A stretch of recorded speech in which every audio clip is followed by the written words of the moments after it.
So as I sit here and reflect on my conversation with Harrison Frost, there's a couple things that come to mind. Number one is here's the young man who's always loved football, and although things for most of his career didn't go his way, I deal with so many athletes today that are so results oriented, and if things don't go their way, they're frustrated. They want to give up. They want to throw in the towel. They want to move on to something else. And here's a guy who's such a great example of trusting the process, keep showing up, keep working hard, keep a good attitude, and in the end, good things will happen. I mean, his high school quarterback who he had to compete with is starting in the NFL now. I mean, yet he still found a way to kind of Forrest Gump himself into a college quarterback position, albeit a walk-on, and had to overcome that journey of working his way onto the playing field. And even when he got his chances, it didn't go that great until he transferred. And that's the other thing that really stuck out to me is how he finally, in the end, changed his environment and got into a school and a program where he could thrive. And it came at a time where he had learned a lot of football, and he had developed his skill set, and with that change in environment was able to capitalize on the opportunities that were given to him, to the point where it got him a chance to play for an XFL team, to play professional football and continue his journey. So I don't know, man, if I were to come up with a title for this, it'd be like the backup quarterback backs his way into professional football. So great interview, great young man, lots of success coming his way no matter what he chooses to do. Hope you enjoy this and learn from it. All right, Harrison, listen, thanks for taking the time to talk. I've been so excited about connecting with you and having an opportunity to ask you lots of questions about your quarterback journey. Let me start by just kind of introducing my connection with you in a roundabout way. Although we're just meeting now, you're the nephew of my good friend Kyle Hockman, who I played football with at Bowling Green when I was going through it. He was my tight end. And Kyle went into coaching right out of college. So he's been coaching ball for 32 years. And a big part of his stint was in the Atlanta area, big 7A school, McEachern High School. And you lived nearby, and you were going through your high school quarterback journey at the same time his son Bailey was going through it. And so I know that Kyle had some influence with you and helping teach you the game. And I want to hear all about that. But that's kind of my connection with you, although I'm just meeting you for the first time in this call. So I really appreciate the time. Right now, Harrison, you're playing for the XFL team, the Seattle Sea Dragons. I guess that's easy to remember because it's similar to the Seahawks, right? But thanks so much for joining me, Harrison. I really do appreciate this. I've been looking forward to it. Absolutely. I love anytime anybody knows my Uncle Kyle, I know they're a great person. So it's awesome to be here, and I appreciate you taking the time to thinking about friend. I just think so highly of him. So we're blessed to have him in our life. I appreciate it. Let's just talk about your journey. Harrison, take me back to when your quarterback journey first started. Tell me about that. Yeah, so I started playing football when I was 6. I remember the first jamboree I was playing. We ran the wing tee. I was playing running back, and we had our first jamboree, and you have those snap-in hip pads, and I remember I ran the jet sweep one time, and I got popped right on the hip, right on the little snap-in pad, and I was like, I don't like this getting hit thing, it's not for me. So I think the next week I started playing quarterback, and then kind of played sparingly growing up, or pee-wee, stuff like that as a young age. So middle school, I was always a small kid. Like I was always, freshman year of high school, I was, 5'3", 105 pounds, I was always undersized. Middle school, I didn't play that much. I went to grew up with Justin Fields, plays quarterback for the Bears. So it was, I always struggled to get on the field as a quarterback. So I played middle school. I played receiver because I could always catch, and I played. So you went through middle school and high school with Justin Fields? Right. So we're the same. So me and him, we're the same age. So Bailey's my Uncle Kyle's son. Bailey, me and him are the same age. and then just me and Justin are the same age. So middle school, he was the quarterback. I was the backup quarterback. I played receiver, safety. Sixth, seventh, eighth grade was small, slow, little, whatever, but I could catch. I was coordinated, I guess. So I enjoyed just being on the field and stuff.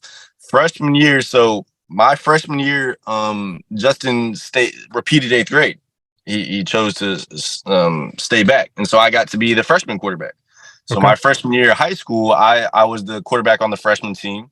Still freshman year, we ran kind of a hybrid wing T in high school, and so it was still a lot of handoffs freshman year. I was obviously a small kid, couldn't really, didn't have a great arm. I could, it's hard to see over the offensive line back then. I'm saying it's like, oh, where are they? I don't know. Curl route standing right behind my left tackle, so I couldn't, it's just stuff like that. Maturing as a quarterback, you learn different things. But so I played that freshman year on the freshman team. Sophomore year, I played JV. I split time with a junior, so it didn't really play that much. But it was fun for me because I got to travel with the varsity games. So I got to, go stay on the sideline. We had a really good quarterback. His name, my sophomore year, he was a senior. His name Lorenzo Nunez. He went to South Carolina, played a little bit there, and so seeing him go to an SEC school like that, it was really cool. And then junior year, I was probably 5'10", 150. Justin was a sophomore. We split time. We kind of had a battle. They really wanted him to start. I was a little bit smaller. He was obviously a little bit bigger, athletic, good looking kid. But my thing was I always knew the plays. I knew what guys were running. I could if somebody didn't know a play, I could tell them what to do, this and that. And so that was always my thing. I was always the smart one who knew what was going on. I paid attention. I was really good at taking mental reps. I could watch somebody do it, and I could go do it. I didn't have to get the reps to go do it. So my junior year, we split time. Kind of he would start game. I would kind of come in and play a little bit, and then throughout the middle of the season, didn't really play as much. And then he got hurt. So towards the end of the season, I started like 2 games my junior year. But I would play. I played most. Played most games. And then senior year, I was about 6 foot, 165. I always thought I had a pretty good arm. Throwing with Justin every day. I never thought I had a great arm or anything like that. I thought we were pretty comparable, or arms wise. I was always comparing myself to him. That was always kind of my thing, is comparing myself to other people, which is not the best thing or whatever. So so my senior year, Justin started, and probably the first game he probably had like 5 touchdowns in the first half. So there went my shot of trying to get on the field at all that year. So I was the backup all my senior year. And when we had a good team, went to playoffs or whatever. So going to college, I always knew I wanted to play college football. I always knew I wanted to coach, just from growing up with Bailey and Uncle Kyle. Uncle Kyle was head coach at the local high schools. Now, for the audience, let's tell them who Bailey is. Bailey's obviously your cousin, Kyle's son, and you live in the area of the Bailey. Bailey ended up going to. He was a standout, a high recruit quarterback, getting 4-star, 5-star, whatever. But he ended up going to Florida State as a quarterback, transferring to NC State, and kind of So growing up with Justin and Bailey, both my age, I wanted to be them so bad. You know what I'm saying? It was like one of those things where Bailey was, he was 6 foot when we were 13 years old. I was always the small kid or whatever. And then obviously Justin is who he is, and so I was always, kind of looking up to them, or I was kind of little brother or something like that. I don't know. It was just kind of weird dynamic, but it was always so much fun to watch their journeys, and obviously see Bailey go to Florida State out of high school and the success he had in the different colleges that he went to. But so I always knew I wanted to play football in college, just because I wanted to coach. So me and Bailey, when we were young, we were ball boys, so it was, whatever Uncle Kyle was at Campbell, then he was at McEachern, and we got to be on the sidelines, and we played, we'd go out there and throw during halftime and tackle football on the sidelines, stuff like that. And that's when I really fell in love with football. I always knew I wanted to coach since I was probably that age. We would we would draw up, we would make our playbook, and we go out and run it, pregame before the players came out to warm up, stuff like that. We got to ride the team bus, which was always awesome. Or maybe like if we had middle school, you get out kind of later, and I don't know, one of our parents would pick us up and take us straight to the game after school, whatever. That was great fun for me. So I always knew, I always thought that I wanted to be a college coach for whatever reason. I don't know if it was because I don't know, it was on TV or anything like that. I don't know. But you really enjoyed the game.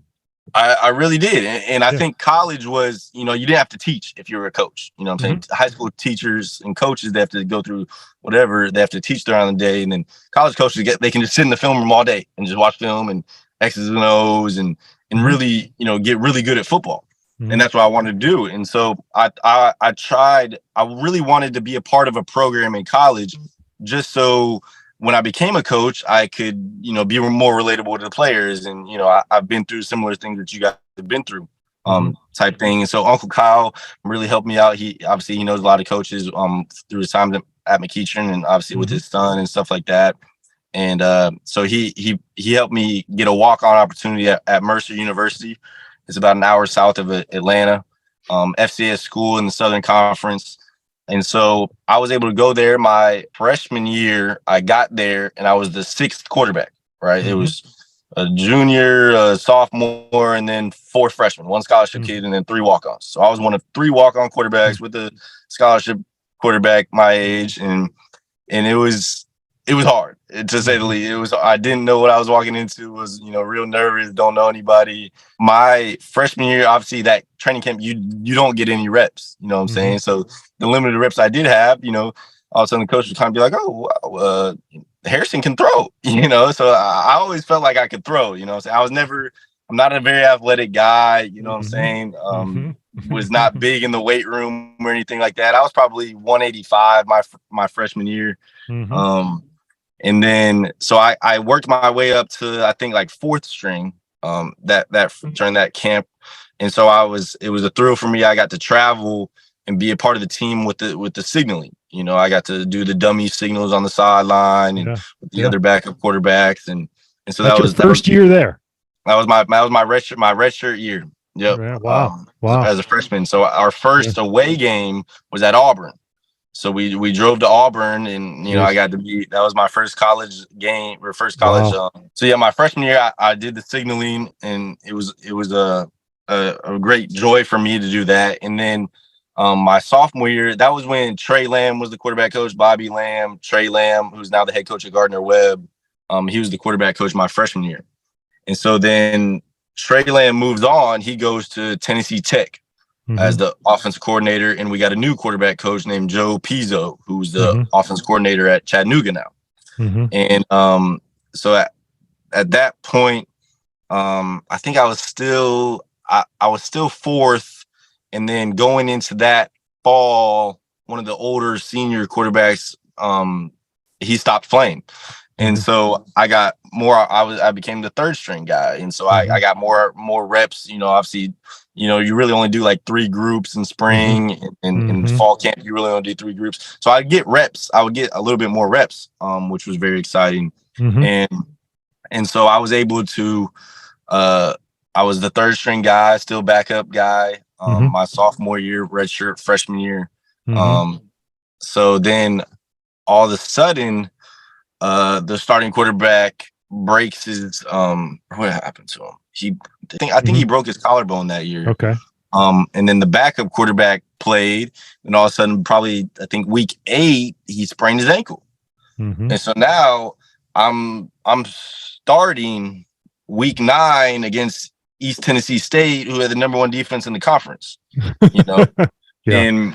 And I hadn't taken a snap, I just had never been a starting quarterback. And now all of a sudden, I think it was like, I was like the other even the backup quarterbacks, or like the other guys, they were like hurt too. So there was like that week I was starting, I was like the only quarterback that could even practice. Like the other quarterbacks couldn't even throw or anything like that. Like I took every single rep, All right. So let's stop there. I want to ask you a couple questions. Yeah.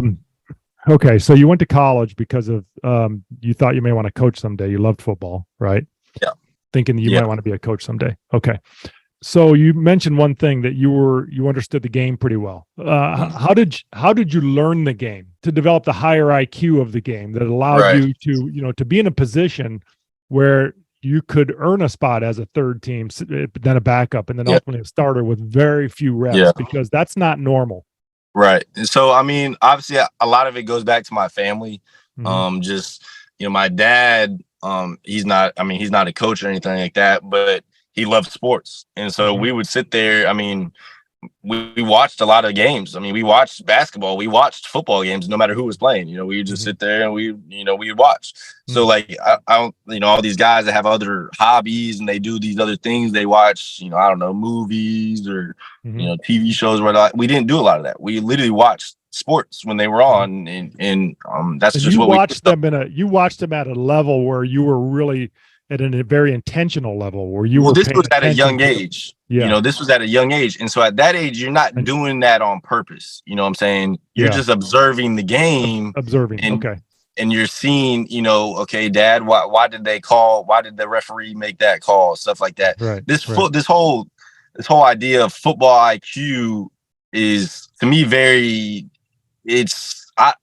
very weird. It's a very weird thing to say, like, oh, you have a high football IQ or something like that. It's just like, okay, so I understand football. You know what I'm saying? Like, Mhm. Mhm. it's a weird thing because, like, okay, I understand my scheme, I understand coverage, I understand, where the ball's supposed to go based on the coverage. Like, it's kind of Mhm. a Mhm. hard thing to describe of what football IQ is. Mhm. But I think it comes from just like, when we were little, me and Bailey and Grandpa and Uncle Kyle, we would sit there and, we would draw our plays. I fell in love with X's and O's. I loved Mhm. drawing up my playbook, and Mhm. I had a 200 playbook. And the first thing my grandpa said was, well, you can't have a playbook without a blocking scheme.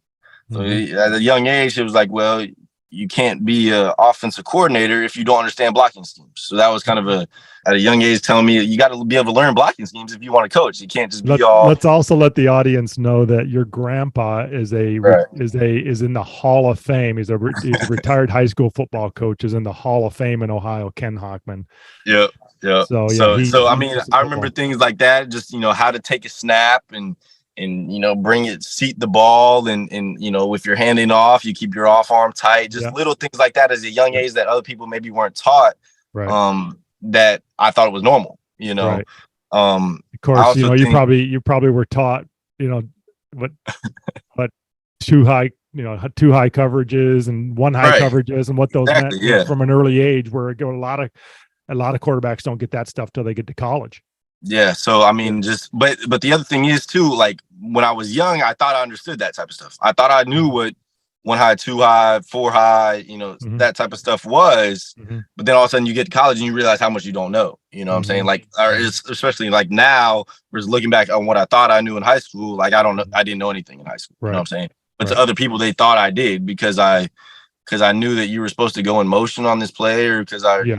I knew you had a slant on this play. Like, it was just kind of one of those things that I thought everybody should know, and I didn't know what I didn't know. You know what I'm Right. saying? Yeah. Right. Um, Yeah. but I think, obviously, just me and Bailey growing up, we talked about football all the time, and just talking about it, watching football, and getting to be in the locker rooms with Uncle Kyle, and hearing things that Grandpa said was a big advantage for me, obviously, in terms of learning the game.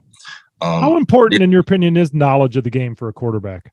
I think it's everything, right? Like, I don't know, in that 10 seconds from when you get the play call as the quarterback to Mhm. when the offensive linemen are getting set, making their calls, to when the receivers are Mhm. getting set, making their calls, and when the defense is getting set, making their calls. Mhm. You got to be able to take in everything. You know what I'm saying? You got to Mhm. be able to see, what the front is, where the linebacker, what's the box look like, where the safety's at, are the corners inside, outside, leverage, hard, pressed, off, Mhm.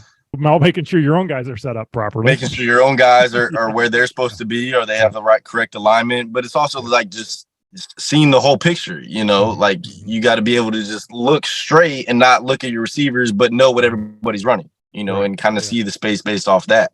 But I think a lot of those things can be taught. I really do. Hmm. Like Hmm. everything, if you can learn, all you can do with the football IQ thing, like, I mean, all you can do is know your scheme and know where the ball is supposed to go based on the scheme. It's Hmm. like, okay, I'm going to read curl flat if it's one high, and who am I going to read curl flat off? I'm just going to read it off the alley defender. If he goes here, I go here. If he goes here, I go here. Hmm. It's real simple. The fact, okay, if I'm reading the boundary safety post snap, boundary safety goes to the field, I'm gonna throw the boundary here to here based off this underneath coverage, or he stays to the boundary, I'm gonna go here to here based off the nickel. And you Hmm. can break it down. I mean, and that's how you can go like all this full field. You're not gonna get through 5 progressions. You're not. Hmm.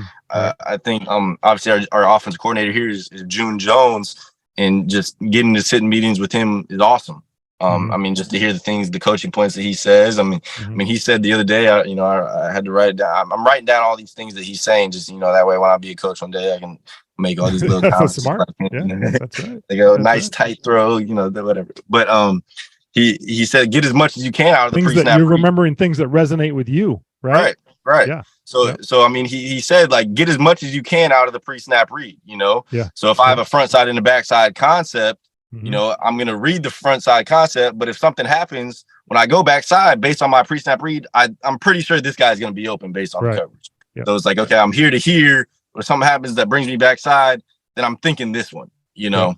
Yep. So like there's a lot of stuff like, I mean, you can't go through 4 or 5 progress, even it's hard to get through 3. It really is. Hmm. You have to really train yourself and go, okay, 1, 2, 3, ball out, 1, 2, 3, reset to my next one. Once I reset twice, okay, I got to find my next guy. Yep. Yep. And so, but a lot of that was, I had 4 quarterback coaches in 4 years at Mercer. Mm, So I yeah. was in 4 different offenses. I was in a new offense every single year. I was at Mercer, so I was That's there for 4 probably a years. curse and a blessing at the same time, right? Exactly. But but I loved it. I love learning new Mhm. offense, Right. or why Yeah. do you, I mean, I was never scared to ask questions, Right. why do you do it this way? Or why did you say that? Or I didn't really understood what you meant by that.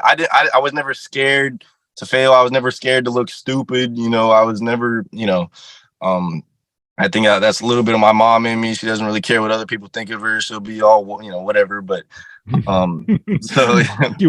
so what are some of the character traits that maybe you have that allowed you to maybe persevere through this time with in yeah, high school battling against a guy like Justin yeah, Fields, yeah, not playing a whole lot in high school and then going on to college and being deep on the chart there, and but you just hung in there and things ended up working out that where most people would have given up. yeah. What was it? What were the character traits that you think allowed you to do that? Is that stuff that maybe your parents and family instilled in you? Sure, for sure. No, it 100% is. It all goes back to how I was raised in the family I grew up in. Mm-hmm. I mean, we grew up in the church. We're Christian, so we, Mm-hmm. Christian morals and values. And just I remember one of the thing I was actually watching it the other day, just the Jimmy V speech of the Mm-hmm. "Don't ever give up." That was always something that stuck with me. Did your Just like parents have high expectations for you in terms of academic performance and academics, yeah, yes, yeah, academics, yes. As far as sports, it was all about being a team player. And I mean, supporting you, right? they, Supporting you. they they supported me in whatever I want to do. Okay, if you want to do this, then do it. And don't quit. And Was there ever any like, hey, Harrison, you better go out and work on your throwing today, or any pressure like that, or was that all on you? You took it all on uh, yourself. yeah, I mean, I don't know. I remember. I mean, I played obviously a bunch of sports growing up. I remember my dad more so like in baseball. Mm-hmm. Tell me, oh, you need to go downstairs, hit off the tee, this and that. And I was kind of like, okay, I think that's probably one of the reasons I stopped playing baseball. Is like, I don't want to hit off the tee all day to be a good hitter. You know what I'm saying? Yeah, right. But football, it was never something. I mean, as a quarterback, like, yeah, you can throw, but you can't throw every day. You know what I'm saying? That's So right. like, Right. I threw, several times as many times as I could throughout the week. With me, Mm-hmm. I would take a buddy and we'd go to the field, or on Saturdays, I would go throw with this it was called Elite Talent Football Academy, where they would have a bunch of receivers and DBs and stuff like that. We'd go out there and throw and stuff. But I watched every game I could, and to me that was as great a preparation as anything. Mm-hmm. But as far as like the character traits and stuff like that, I mean, they were never pushing me to do something I didn't want to do. They supported me in everything I did. I got very blessed with the parents that I have, and I'm very grateful, and I don't take that for granted. Because I know everybody's situation is very different. Sure. But yeah, I mean, just the determination to keep going, and when you can't see the light at the end of the tunnel, just take the next right step. Whatever you think is, put one foot in the front of the other and keep going, and whatever you think is right, do that next. You know what I'm saying? I've said, I've said this before. You make a decision to do something one time, but you make a decision to keep doing it many times. I mean, I'm sure you've had that conversation with yourself, and okay, let's keep going. Let's get through practice, or let me. Literally. And I mean, there's so many days, especially when I was at Mercer, that you wake up and you're like, what am I? Oh my gosh. Like, why am I going to 6 a.m.? Like, you're thinking, you wake up at 6 a.m. and you're like, what's the worst thing that could happen if I don't go to workouts? It's like, because I really don't want to go. And then I was just like, I know I'm not getting any reps today at practice. Like, why am I doing this? But whenever you get out on the field and I start throwing the ball, it's just like, that's what I've always done. It's like, it's almost like there was a point where when I was at Mercer where I think a little bit I put my identity as a football player, and that was something that I had to overcome. Like, I'm not, I'm not just a football player, but I don't know what else to do. So I'm just gonna keep doing this because what else would I do? So it's interesting you said that. When you get out on the field and you start throwing, and then your energy and passion comes, right? Yeah. I write about this in my book. Most of the problem with so many people in our world today is they are led around by their feelings, right? And I tell people, it's like, when I was the same way. It's like, man, I don't feel like going to practice today. I don't feel like going to the weight room today. Or when I wrote my book, I don't feel like writing today, right? So you almost have to act yourself into feeling, right? So you fake it, you just go, you're faking it. But once you get there and you get going, the feelings arrive. Yeah. Right. Yeah. And that's where that passion comes. The passion arrives, the energy arrives. Right. But you've got to have the discipline and the work ethic to just force yourself to get there, to get started. I think that's what I heard you saying. No, yeah, I mean, it really is, but like, everybody's different. There's a lot of guys on the team, like, especially you get to college.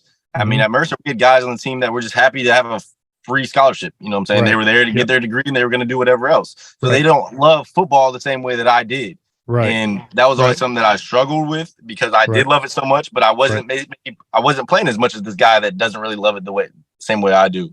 It's not fair. Not everybody's treated the same. Not everybody is gonna get the same opportunities that you get. So your love for the game allowed you to keep going. Right. No doubt. Yeah. Through the tough times. Yeah. I mean, there's been many days where I didn't know why I was doing it, or if it was going to even be possible. I just knew one day, I mean, when I was a young kid, I knew I wanted to coach. And so I was there because one day I was hoping to get an opportunity coaching. Yep. I was never worried about it being about me. I was never worried about, being the star of the show. That was never anything that drove me or attracted me to the quarterback position, was the spotlight or anything like that. I was more interested in the X's and O's and learning and doing what I could do. You know what I'm saying? But so I've said that to be successful in anything, love is critical, because number one, if you don't love it, you're not going to put enough time into it to be good, to be really good at it. If you don't love it, you're just not going to put that time in, like you in baseball, right? You didn't love it enough. Right. You didn't love it enough to go hit on the tee. That's what I'm saying. You didn't love it enough. And then the other thing love does is it allows you to keep going through the challenges and adversities and injuries and defeats and all those things, right? So that love, that connection to love is critical to success. No doubt. Let me ask you this question, Harrison. What are some things you've done? Quarterback is a leadership position. It's very difficult. It's very difficult to be a leader when you're not the number one quarterback, when you're not the dude on the field. Yeah. Yet I still believe there are some things you can do to be a leader obviously you're not going to get to the highest level of leaderships until you're the one on the field making the plays. But you seem like you're such a good teammate and such a good person. What are some things that you've done to demonstrate some leadership, even though you weren't the man? You were Yeah, sort I of mean, back so and for me, forth. because I did love football so much, like in high school, obviously all my friends were on the field and I was on the sideline, and so I would do anything I could to help those guys. I really could. If it was I was telling Justin, what coverage I thought it was, or helping somebody learn the plays, or just asking guys how they felt about things. Like, okay, how are you feeling today? Or some coach got mad at the guy, and you just got to go lift them up and be supportive of what's I going love on. that. I mean, there's a lot more to getting on the field than just being good at football. It's, I mean, you got to be able to listen to your coaches. You got to be able to pay attention. You can't be doing all these other things and acting like you don't care. I think, I mean, So you were modeling the right behaviors by being coachable, right, and you were right, also energizing your teammates, picking them up, right, and developing that relationship with them, showing them how yeah, supportive you were of them. for Yeah, sure, that's for sure. I mean, definitely leadership, buddy, for sure. in Yeah. high school, that's definitely what it was. I wanted those guys to do so well, honestly, to the point where it was so that they would get up enough so I could get in the game. You know what I'm saying? So like if we're blowing a team out, now all of a sudden I get in the game, and they're so excited to see me get in the game, and because but I think because you've earned that. You've developed that right, relationship with them. right, So exactly. then when your moment does arrive, it's easy for them to support you. Exactly. Right? Sure. Yep. So, I mean, in college, it kind of continues the same way. As a backup quarterback, I have no problem sharing all my knowledge with anybody. You know what I'm saying? I mean, even here, we have Ben DiNucci is our starting quarterback here. And I have no problem, going out to him and snapping to him pregame so he can warm up. You know what I'm saying? It's just like one of those things where, I want the team to do well. So I'm going to do whatever I can to be a part of the team and help the team do well. Okay, so that's excellent. I want to touch on that. So I talk a lot about be a master observer. If you're a leader, be a master observer. In other words, look around and see what's happening. Hey, this guy needs me to catch some punts. Yeah. Or the punter's punting, I can go throw some snaps to him. Or I can go field some punts, or I'll go out and run routes if the quarterback wants to throw a little bit. I mean, so you look for opportunities to serve, right? Yeah. And just fill those roles. And if you're getting out of your own head and you're paying attention and you're observing what's going on around you, then you're going to see those opportunities. Whereas so many people don't. They're so wrapped up in their own world and their own problems and their own self-pity or whatever it is, that they're not observing what's going on around them. And they're missing all those opportunities that they could be finding ways to serve, giving their time, staying after practice, spotting somebody in the weight room, talking to somebody when it looks like they're having a bad day. So yeah, that's awesome. It sounds like you're doing all those things. That's really good to hear. Yeah. Trying to be the same guy every day, smiling. I think smiling has a lot to do with it. I enjoy going to practice. I enjoy game day, even when I'm not playing. It's just the atmosphere and and everything about football, just the getting to travel and getting to, go into the locker rooms and getting to go out there pregame and being with the guys. I really do enjoy it. And I think that's, definitely the reason why I'm still going. So, yeah. Well, listen, man, those are the things that you'll take with you for the rest of your life. I mean, I look back 34 years ago when I walked off campus, and what do I remember? I remember hanging out with your Uncle Kyle. Yeah. This is the stuff we used to do, going out and playing golf with them, when we had, 3 extra hours. So just hanging out and being around the guys. And those are the things, dude, that really makes those are where your lasting memories will be. Yeah. No doubt. Tell me a little bit about playing in the XFL. I mean, how did so your career at Mercer? I'm sorry if I kind of got you off track. Maybe we should finish that up. Your career at Mercer, and then that ended up transitioning into the XFL. So that my redshirt freshman year, I got to start those 3 games at the end of the year, and it was crazy. I mean, I remember being so nervous that the other team knew who I was. You know what I'm saying? Oh, Harrison Frost is the starting quarterback today. I remember being really nervous about that. Just laying in bed the night before, knowing that the other team was in their hotel in our city. That was nervous for whatever reason. And so that first game, you know, I did okay. Nothing. We didn't win or anything, but I played okay. The next game we played at Chattanooga, and it was like a 13-9 game, and it was they were really good on defense. They put 5 in the box and stopped the run, and so it was definitely. I mean, it was my first time playing in a long time, and I wasn't ready. I really wasn't. And then the next week I played, and I remember we went out there. We played Furman, and I couldn't throw a 5-yard out. I remember bouncing a 5-yard out. I remember I underthrew a post, and I never used to underthrow posts. You know, I was always overthrowing them or something like that, and I got pulled, and it was really hard. It was really hard. I remember my parents, you know, after the game, seeing them, and I was devastated. And I think as quarterbacks, we've all experienced those kind of games. And it's just like, so my mom's like, well, what are we gonna do? You know, it's like, do you want to come home with us this weekend? You know, I didn't really want to go hang out with anybody. It's just, I kind of wanted to be alone and be, you know. Is this your junior year? This is my sophomore year. This is my redshirt freshman year. Yep. Okay. So this is my redshirt freshman year. Okay. And so that off season, obviously the other two quarterbacks got healthy. So I was still, you know, third string or whatever going into the off season. We got another new offensive coordinator. Pizzo left and went to Chattanooga.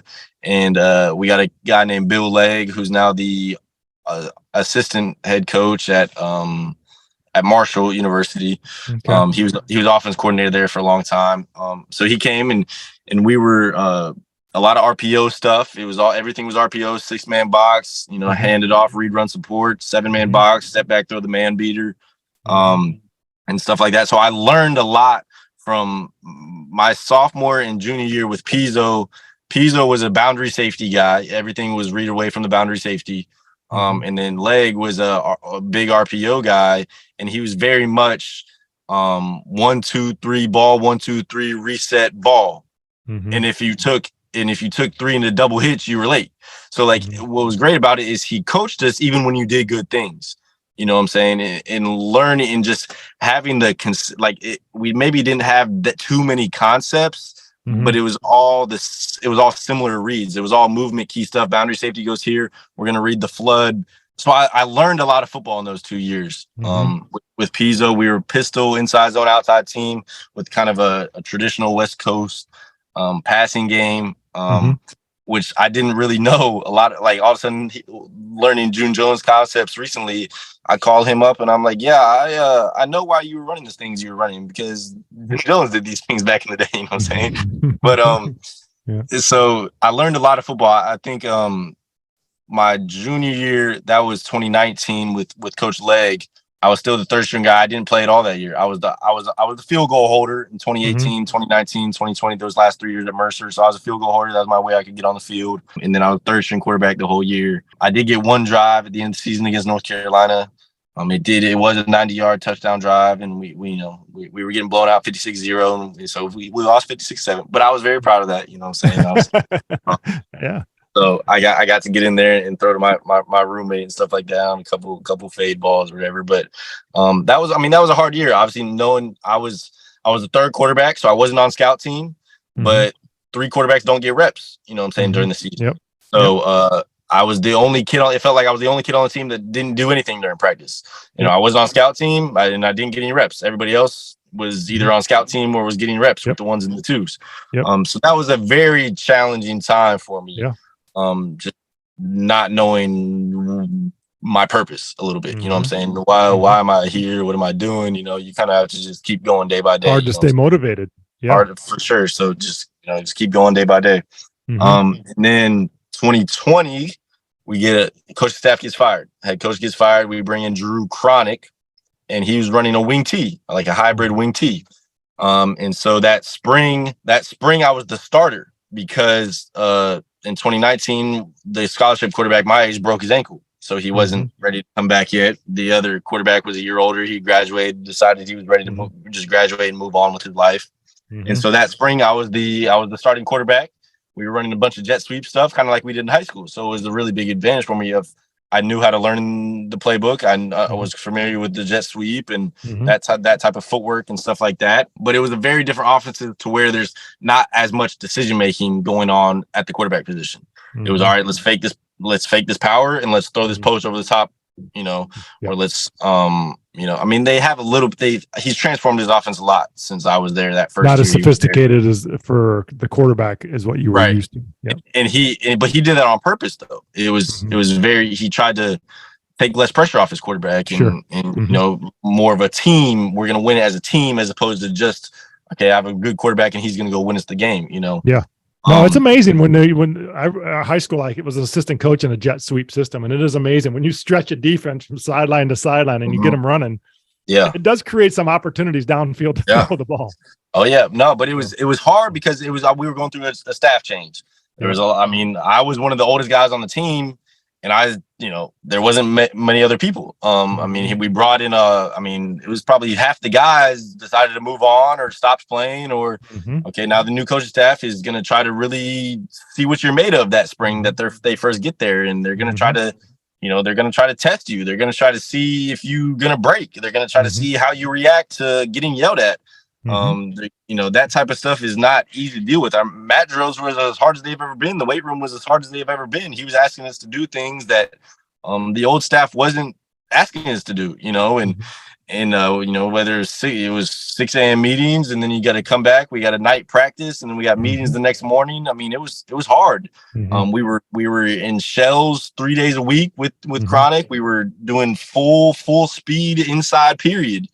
Guys' bodies were hurting. It was really hard. But then that was also the COVID year with the new staff. I remember that August we had 30 guys get COVID.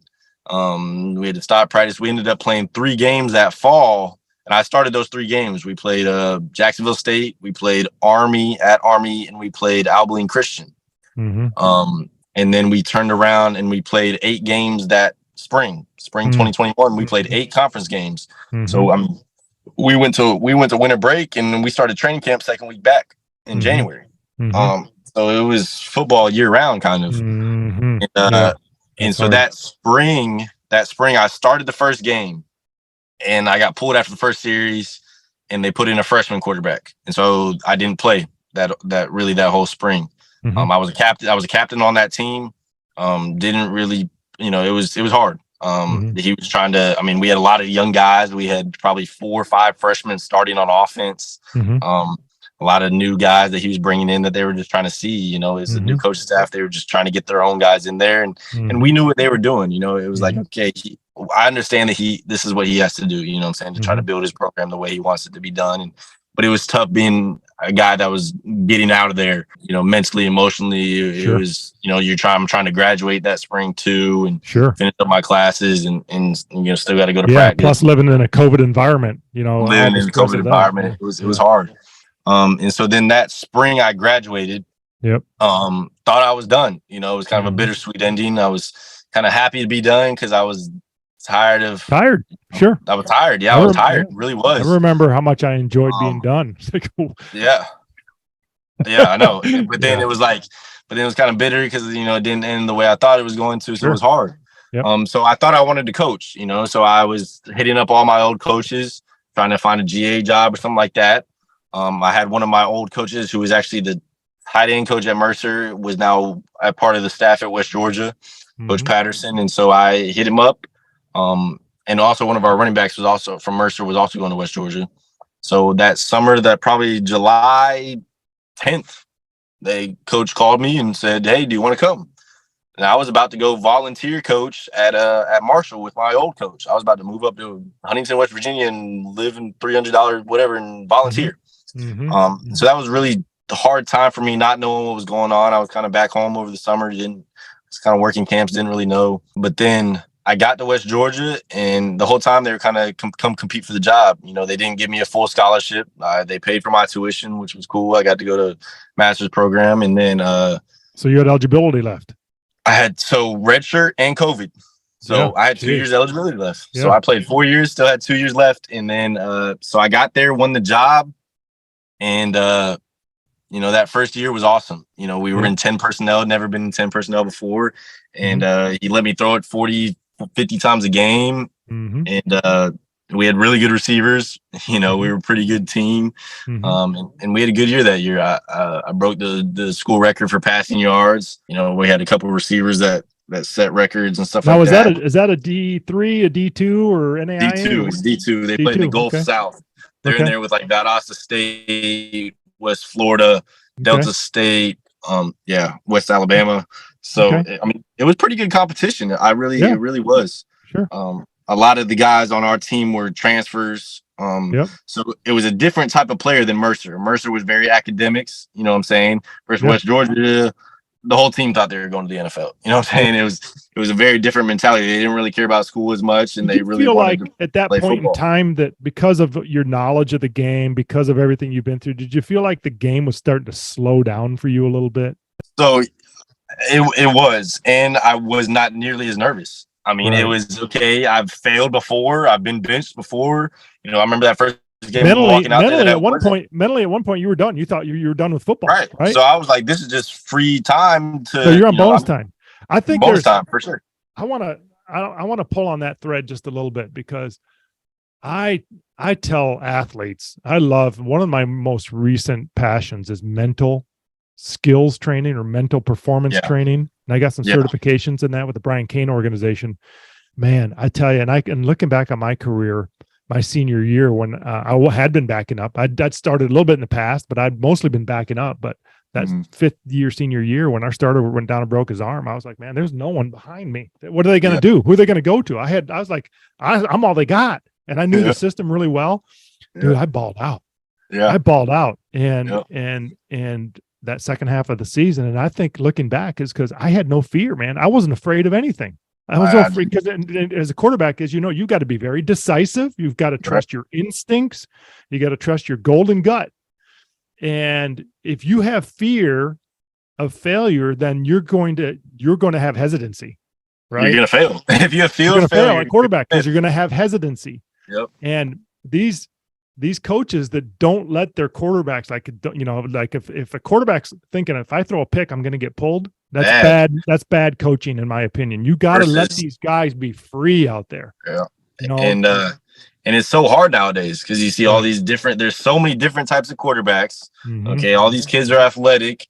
All these kids can, you see all these quarterback gurus doing all these fancy footwork drills and escape drills. And as opposed to, me, I'm a little bit different. I'm not athletic. I stand in the pocket and I throw my read, then I go through the progression. I can throw quick game because I think that's one of the things that you see nowadays. Guys can't throw quick game consistently. You know what I'm saying?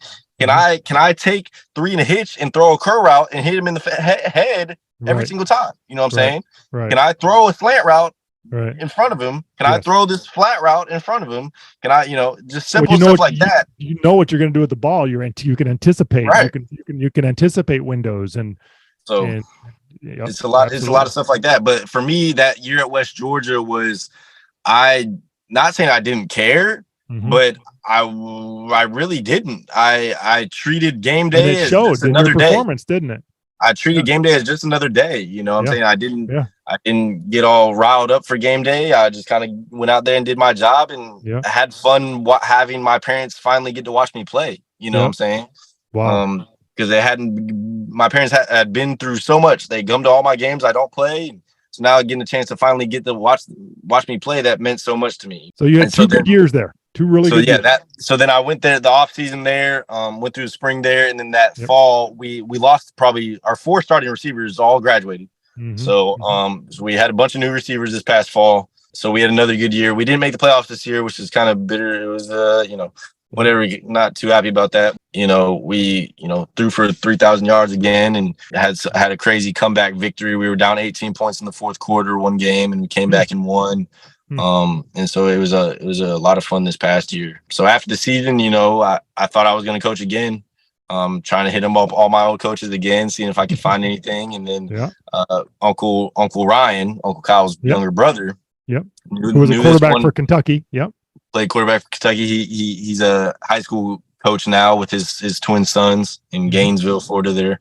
But he knew this guy from Ponte Vedra, was an agent, and I was kind of just texting with him, asking if he could, just see if there was any interested in me possibly keeping playing, because scouts had kind of came in, kind of all said the same thing, kind of a mini camp arm, something like that I can do.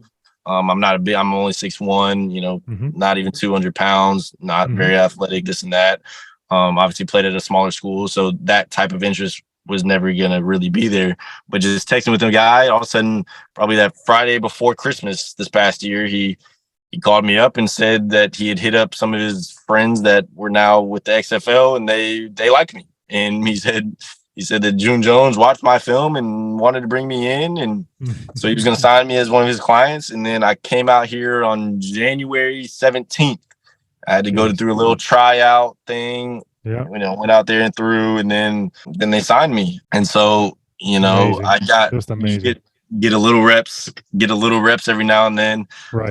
Obviously nowadays I don't get reps nowadays. Honestly, Danucci, football is really different. You've learned at this point how to continue to grow.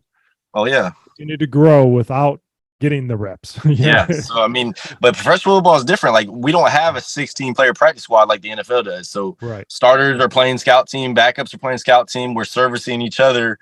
Yep. You only have enough reps to give the starting quarterback the reps. Even the backup quarterback doesn't get reps. The backup quarterback plays scout team, you know what I'm saying? And the starting quarterback gets all the reps. So, unfortunately for me, I'm the third string quarterback right now. We have Steven Montez, who's played professionally for a couple of teams in the NFL for the last 2 years. And so now he's here too. But, get to sit in meetings with June Jones and get to watch Danucci play every these last couple of weeks. Over on the defensive side and playing the scout team over there or not? I'm a great walk-through free safety. You know what I'm saying? Walk-through free safety. I play a lot of walk-through free safety right now. It's not a bad lifestyle. We're up here in the hotel, and when we go to practice every day, and you kind of go to practice, and you come back and you watch the practice, and then that's your day, so that's work for me right now. You guys, the whole XFL lives in Dallas, right? So explain that to people. I was fascinated when I learned that. So us and the Vegas team both stay at this Crown Plaza, and then we fly out to the games. So we have there's one team that stays in Arlington, which they're lucky because they only have to get on a plane 3 times, versus us, we have to get on a plane 9 times, in 10 weeks. So our first game, we flew out to Washington, D.C. on a Sunday night, got back, whatever. And then we flew out to Seattle on that Wednesday, played in Seattle on a Thursday night. So you're flying to your hometown where you play. Yes. And then this past week we went out to Vegas. So it's funny though, we fly on the same plane with the other team. So the home team sits in the front of the plane, the away team sits in the back of the plane. And then you fly on the plane back with the team, with the other team that you just played. Yeah. And it's funny. So the Vegas team shared the hotel with us. Yeah. So it was kind of a battle of the Crown Plaza this past week in Vegas, and we came out on top. So it was amazing. Our first. Now, obviously, they're to me, I would think they're doing that to control expenses. It got to be, because these leagues have had trouble, being viable financially, and that's right. I think, that's all of it. So just the joint plane, and then the joint hotels, and then we practice in the morning. Guys well? The hotel has food for us. We get breakfast and lunch, and dinner most nights of the week. The food is good as I've been around, so I'm used to the cafeteria at Mercer in West Georgia, you know what I'm saying? So it's pretty good, Yeah, good. These other guys that have played in the NFL or went to these big time colleges, maybe they're thinking it's something else, but I'm excited about it. So it's been awesome. Wow. All right. Let me ask you a couple more things, and I appreciate your time today. I really do. Let me ask you this. So moving forward, your dream is still to coach, right? So I still want to coach. Obviously this year, I'm gonna try to see if I can get it. Not playing. It's kind of weird. I'm only one of 2 guys in the XFL that is actually draft eligible. So I'm the only one on my team that played college football last fall. Okay. And then there's like one other defensive end. We actually have the same agent who's on another team that we're the only 2 draft eligible guys that are in the XFL. So we're still hoping that maybe even if I'm not playing, maybe, Jim Hazlitt's our head coach, and June Jones, or, my agent or whatever, they can have enough connections to where they seen me enough in practice, or maybe I can Right. send them practice film that I've done to try to get an NFL, or if, maybe whatever happens throughout the year. I mean, it's only week 3 right now, so maybe I can get on the field by the end of the season or something like that.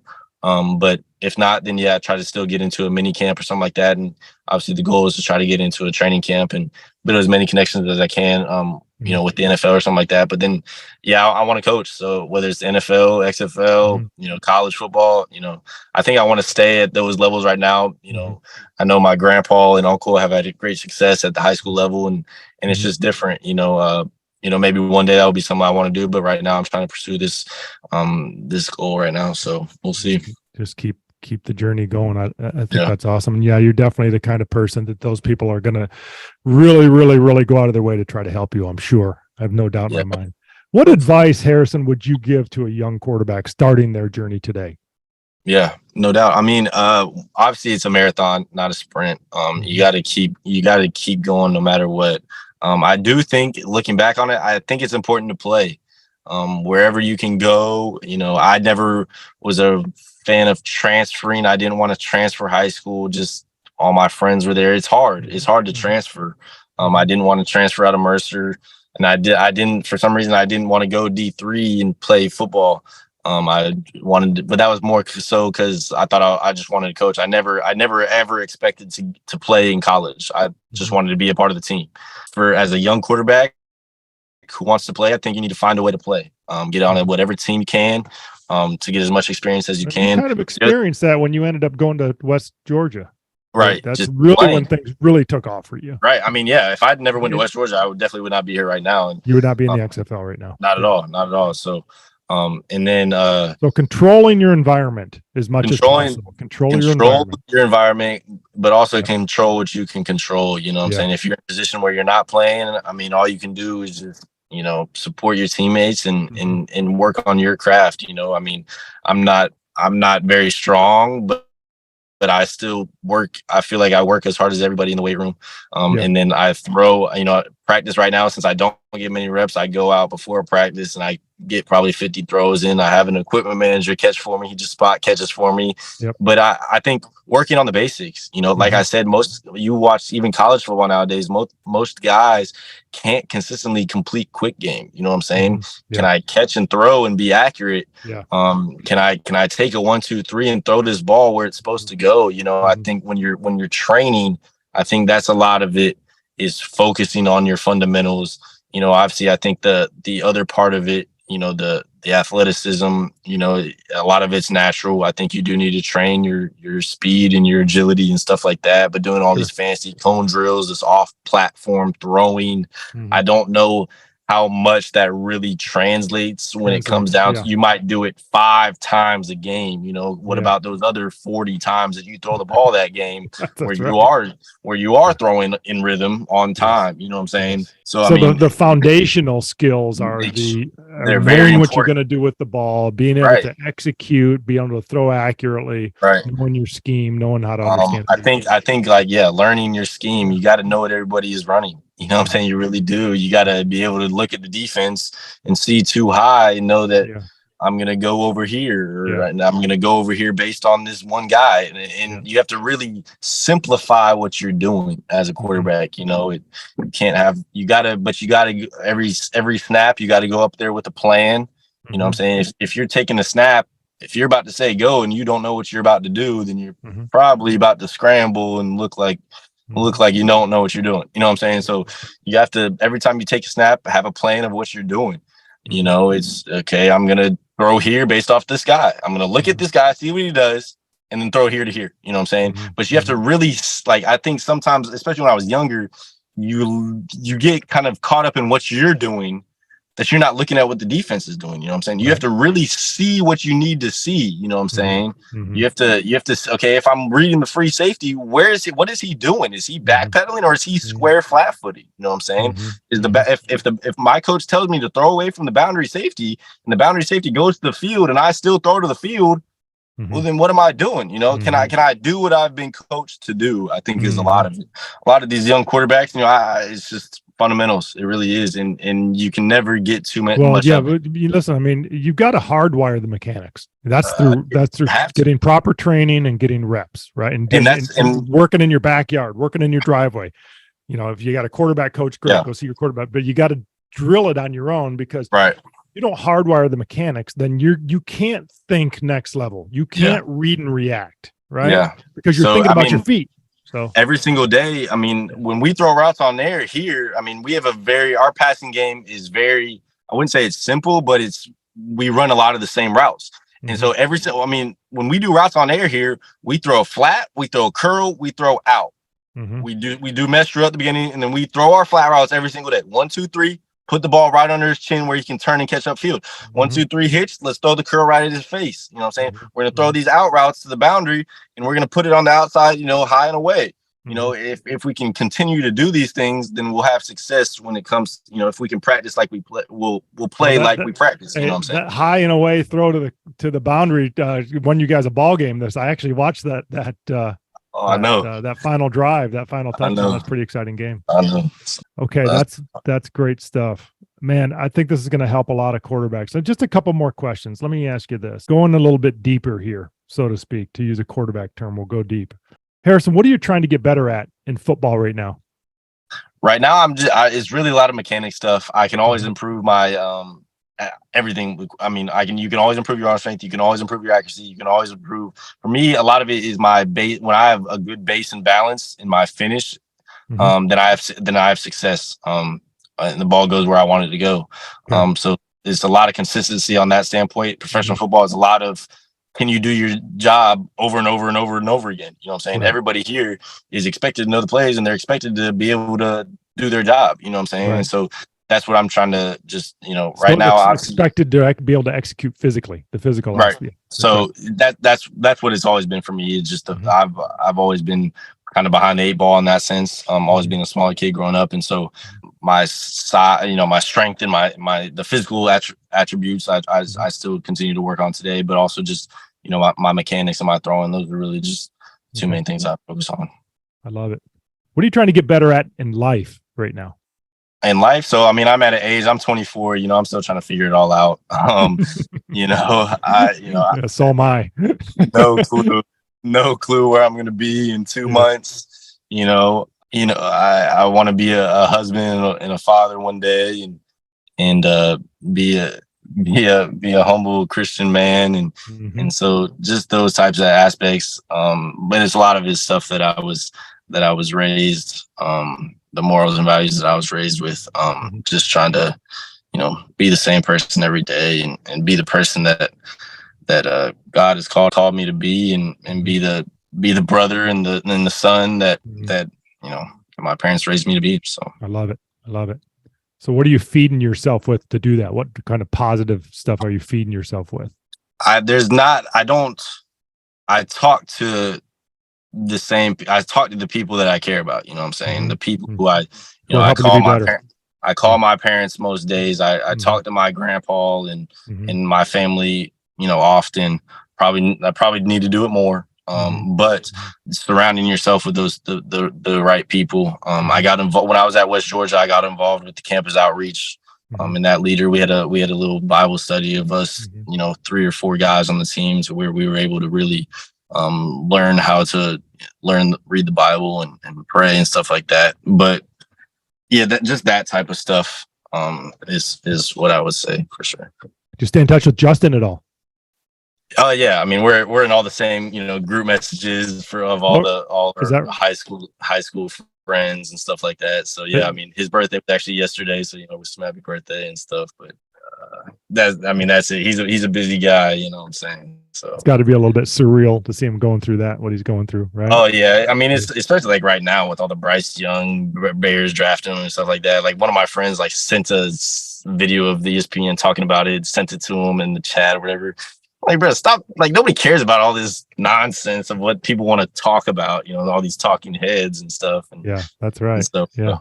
But, they've been proven to be wrong before, haven't they? That's what I'm saying. So, I mean, when you're in the Hall of Fame, you know, he broke a couple rushing records this past year. I mean, you know, he's going to have success. They're going to get some weapons around him. They have a lot of free agent spending, and and the way he works. I mean, when that's your full-time job, when your full-time job is to play quarterback, you wake up and you work out and then you go throw.